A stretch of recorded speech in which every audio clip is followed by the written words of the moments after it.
everyone, welcome to TEF's YouTube channel. Today we are going to unlock the mystery behind a super useful phrasal verb, make for. Trust me, this will make your English sound more natural and fluent. Now I know you're wondering, make for, what's the difference? Don't worry, I'm going to break it down, and by the end of this video, you'll make for success with your English language skills. Make for is a phrasal verb and it's used in two main ways. The first meaning is to go towards a place. Imagine you're going to the beach. You can say, I'm making for the beach. That means you are on your way to the beach. Another example, at the end of the show, the crowd made for the exit, which means the crowd went to the exit. Easy, right? The second meaning is to contribute to or result in something. That means something causes or leads to a specific result. Look at this example. Your enthusiasm makes for a great atmosphere in the class. Here's another example. Having faster computers would make for an efficient system. I hope you understand the two meanings and that both are essential in everyday English. Now let's see some practical situations where we can actually use make for.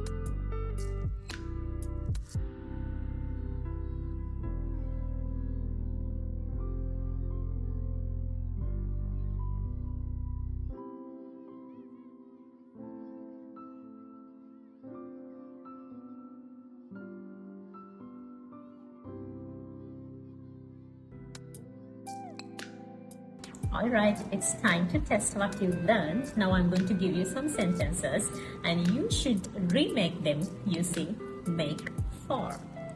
So, are you ready? Here we go.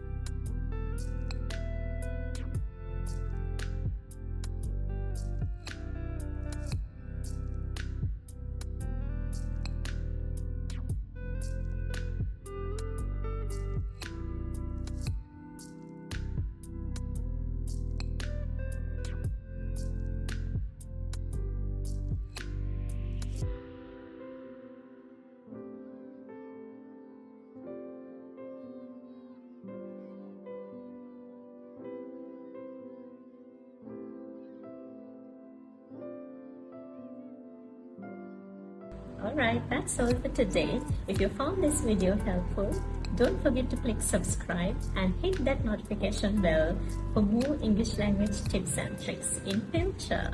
Until next time, keep practicing, keep exploring, and make for your next English adventure. Bye!